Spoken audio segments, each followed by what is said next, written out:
Hello, fellow dummies. Thank you to every single one of you who answered the call for mailbag questions.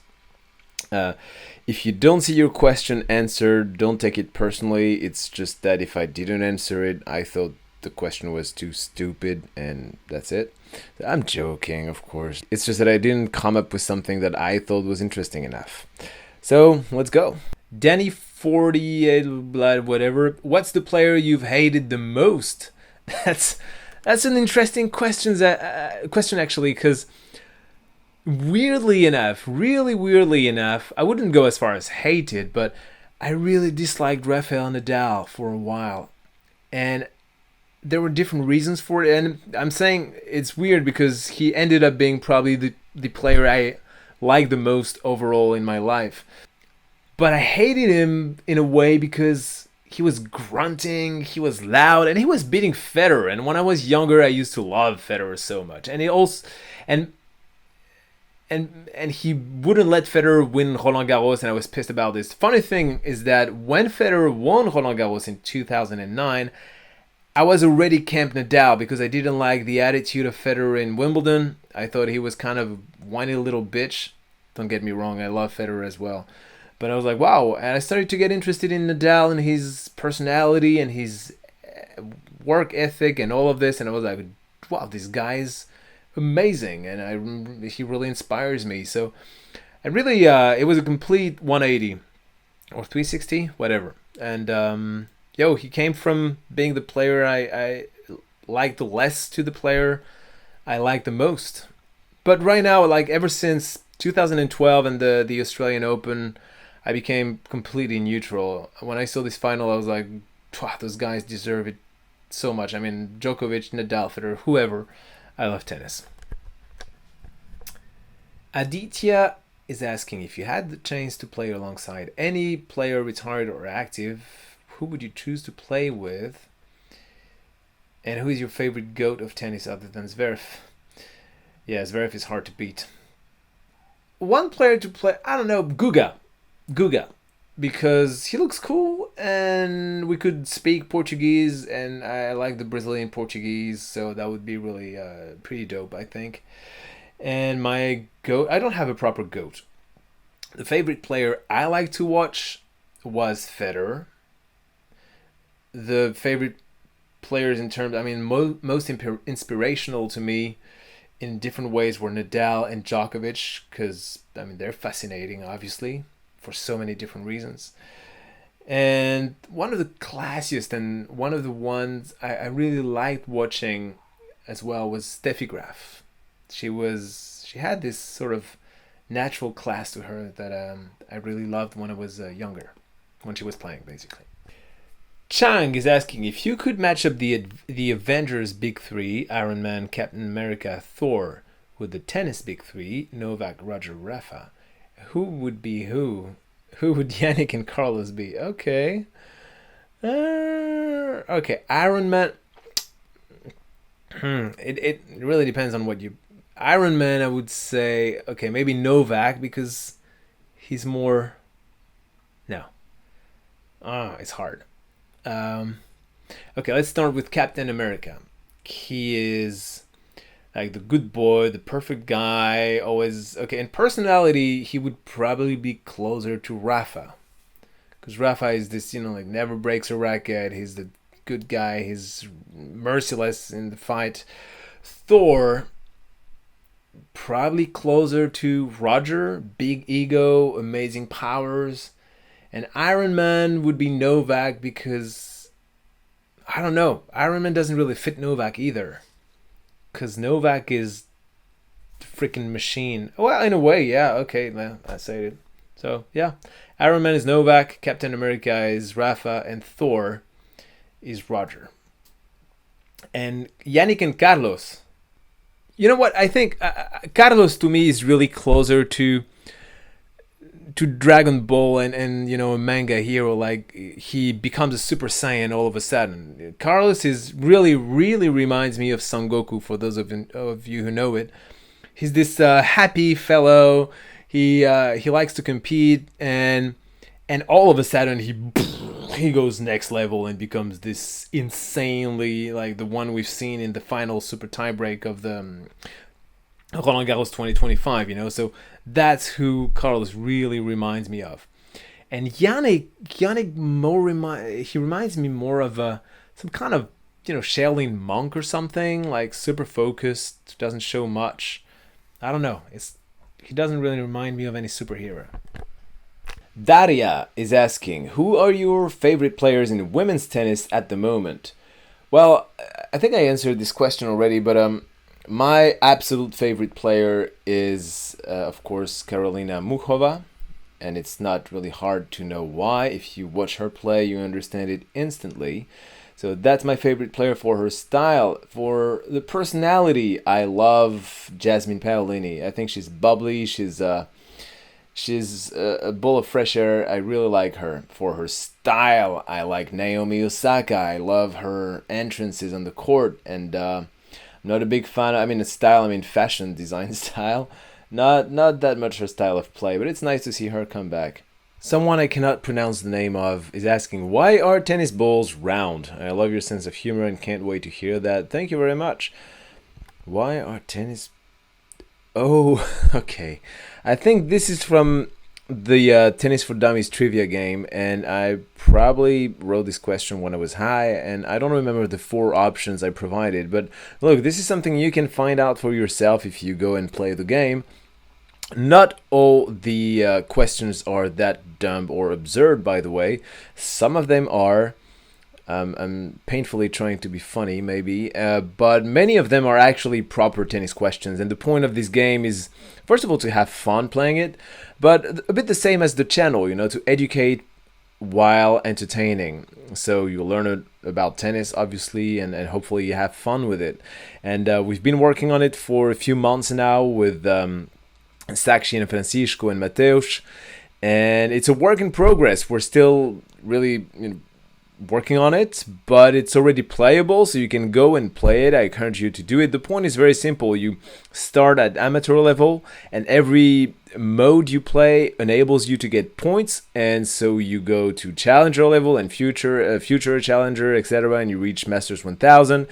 And the idea is that at some point we organize some Grand Slams, so live events on tennis trivia questions, and hopefully we get some sponsors and we can make the players win prizes, etc. So the best player only can play the Grand Slams, etc., etc. So that's the whole idea. But look, for now, just go play the game if you want and flag the questions that potentially have issues like typos or even wrong answers, because there are about 3,000 questions right now. We're still filling it in.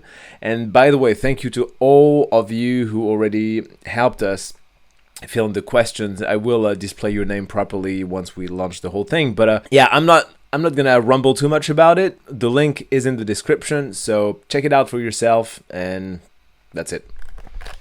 Yorzad is asking, do you play tennis? If so, what's your level? What would be your plan to beat Alcaraz on a best of 3 sets match? I do play tennis, and my level is really, really good. Like, so good.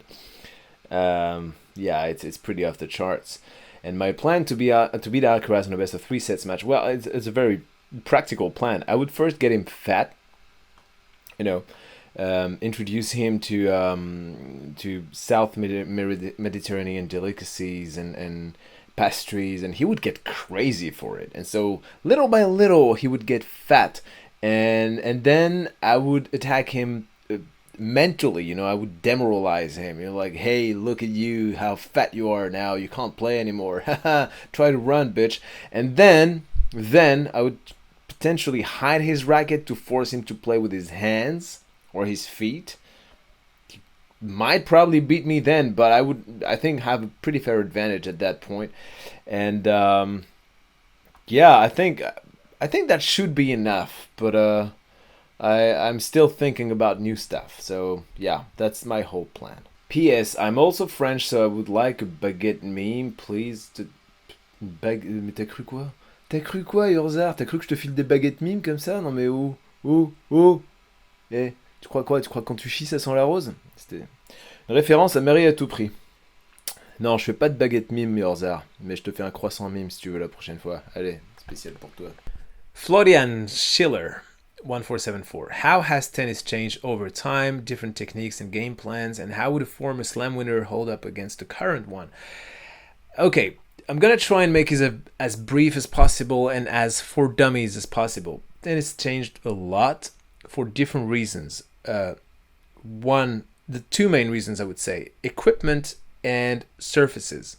So the courts changed. Like you probably heard that Wimbledon now is not the Wimbledon from the past. Obviously the equipment and the rackets and the balls are completely different. So those are the two main things that make tennis evolve. Concretely, how does it show? Well, people used to have different techniques applied to different courts. So Wimbledon was a serve and volley paradise. It is not anymore. Now it's pretty much everyone can win on every surface. So that's how it changed, basically, to keep it simple. How would a former slam winner hold up against the current one? It's impossible to say. What I would say is something that a lot of other experts say which I think is pretty obvious. It's that when you're great at something, no matter the era, you would be great at it at any given era. Michael Jordan would be amazing in today's basketball. John McEnroe would find a way to adapt himself to today's techniques and material and courts and stuff like that, and Bjorn Borg as well. So I think when you're a champion, period. Aqua Kant, is McEnroe's serve out or in? Please explain in the most abstract or dramatic way possible. Dude, that's a lot of pressure. Can I just explain it normally? In the most dramatic way possible. Okay, I'm gonna switch to my trailer voice for this. And this is no AI, by the way. It's my voice. One day, one man had an unreturnable serve. It was a real piece of art. The name of that man was John McEnroe. And he's only... Okay, I'm gonna stop now because this is really getting ridiculous. Long answer, long blah blah story short. Yeah, I think it's in. And if you don't get the reference, come on, you cannot be serious. Federikov. It's kind of a mixture between an Italian and a Russian name. When and why did you start being interested in tennis? Is there something in particular that keeps you hooked to the sport? Hi, from Italian. So yeah, Federico. I started being interested in tennis at a pretty early age, I'd say around 8, I suppose, watching it with my dad in Roland Garros, and it was the only tournament I ever watched for 15 years, I guess, because it was the only one that we could watch on television, and being in France. So I would get really passionate about Roland Garros, like many people, and I started being a big fan of Agassi. I used to like Steffi Graf, Pete Sampras, so 90s. And is there something in particular? What makes me hooked to the sport is... It's a really good question, actually. The overall mental and physical part of it. I'm not just interested in the tactical and what happens on the court.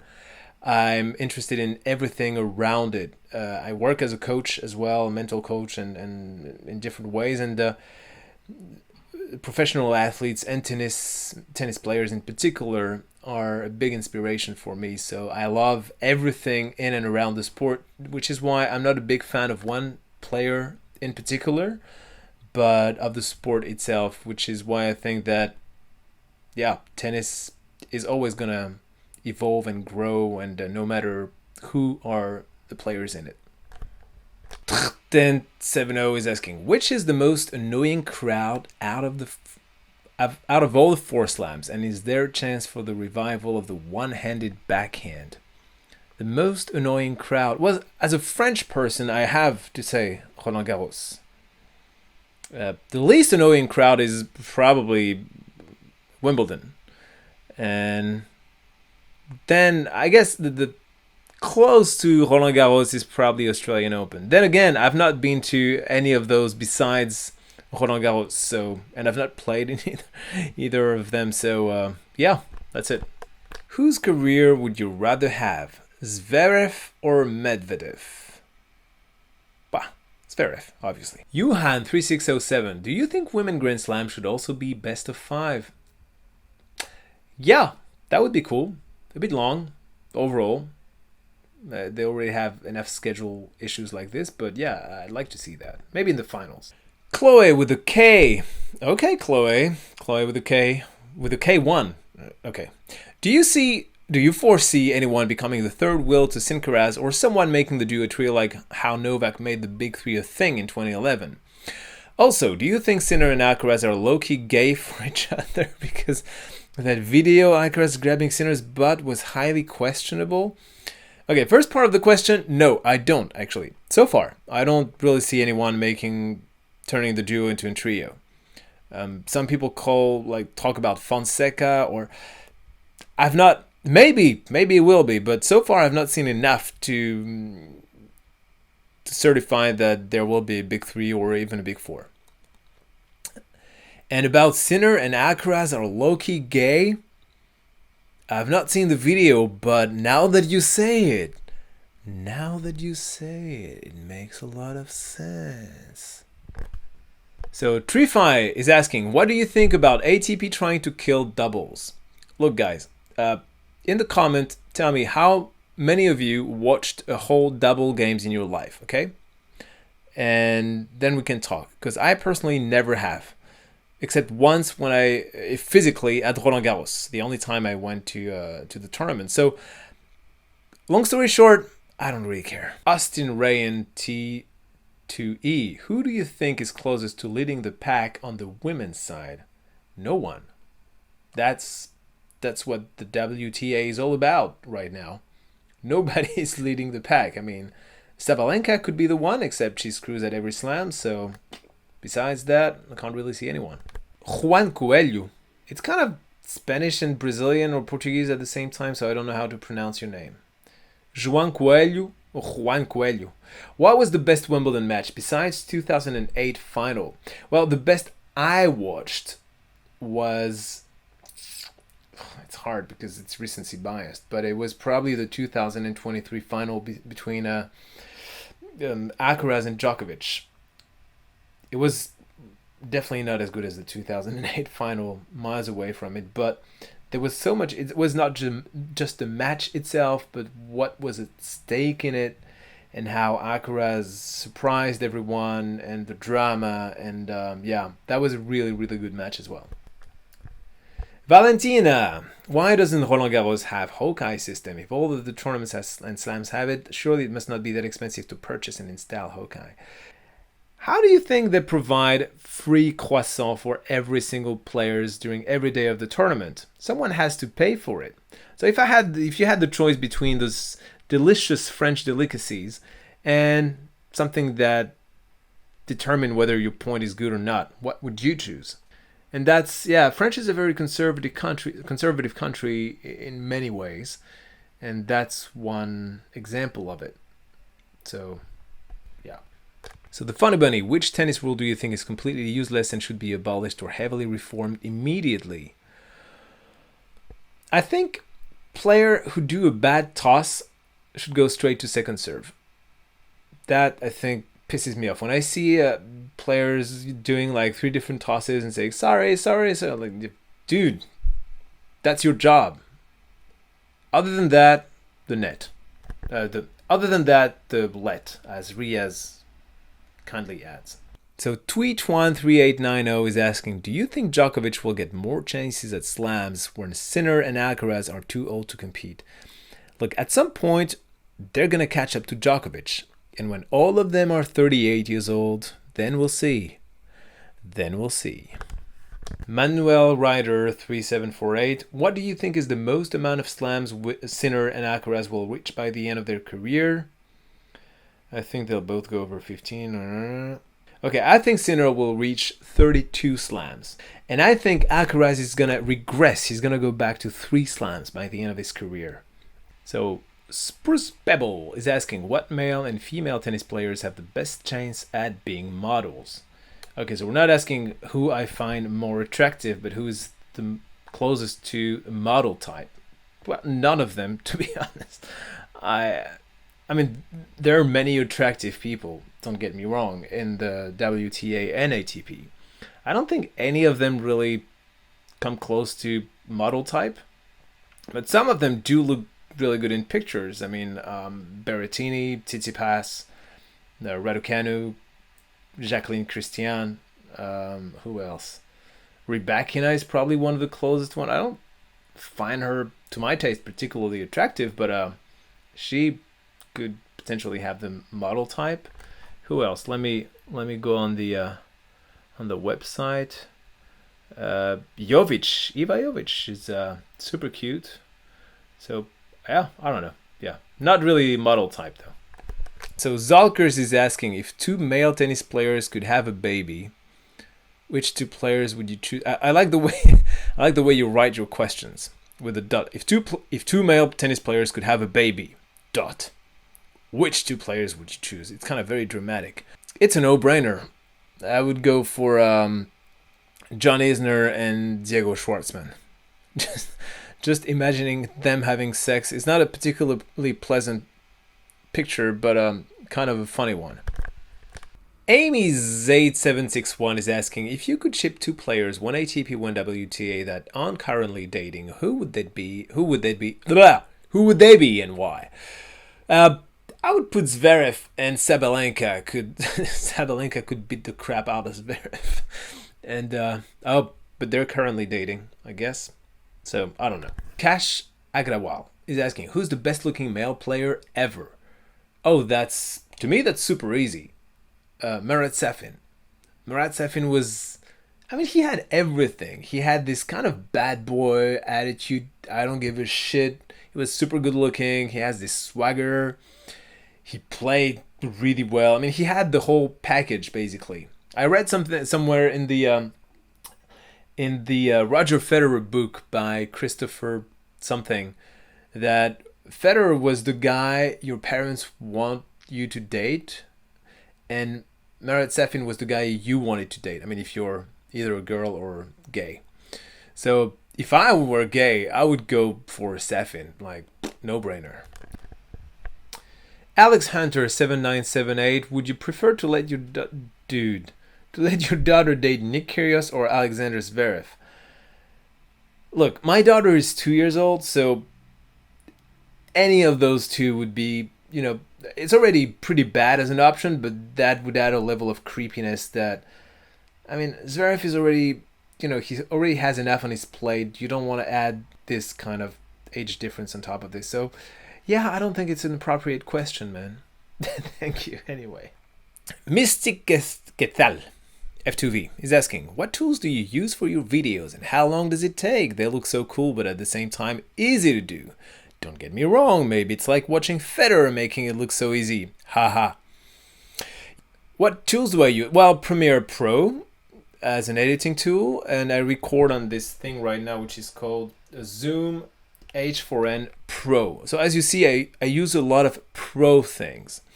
And how long does it take? Well, it can really vary a lot. Like the Nadal video is probably the longest one, and it was 2 pretty intense months doing it. Zverev took me 3 weeks maybe or something, and the recap from the tournaments are about 1 day and a half, maybe 2 days accumulated if I count the time I spend watching and taking notes during the tournament. What takes me actually a lot of time is, well, the script, because I'm not just relating facts. I have to find those lame ass jokes that you kindly react to sometimes, and the editing and finding some bits of clips or interviews, extracts, and things like this. And overall, I have a life. I have a job. I mean, even if I'm a freelancer, it's still a job, which I have a lot of time out of, but still, I had a wife and a kid and a life. I like a lot of stuff in my life. So YouTube is a small part of it. So it can take quite a long time to produce these videos. But overall, yeah, it's not as easy as it looks like, probably. So Meiji Apollo is asking, were you actually able to hire someone from your previous call for collaborators? Yes, I was. I mean, I wouldn't call it hiring because I'm not making any money from this, so I'm not paying anyone. But yeah, I found some really, really cool people to work with. And many people replied, by the way, and thank you again to everyone, every single one of you. And out of all those people, three of them in particular started working with me, and together we're building the Tennis for Dummies game. And those three people are Sakshi, a designer from India. I really like her work; it's really cool. We have Francisco and Mateus from Portugal, which, funny enough, they live like 2 hours away from me, even though I have like on this channel people from everywhere in the world. And so we started working on the game, and it's really nice to work with them. We've never met, obviously, but they're super professional. I mean, we're all professionals in our specific area. I work in copywriting and marketing and video making and stuff like that, and they work in web development and design.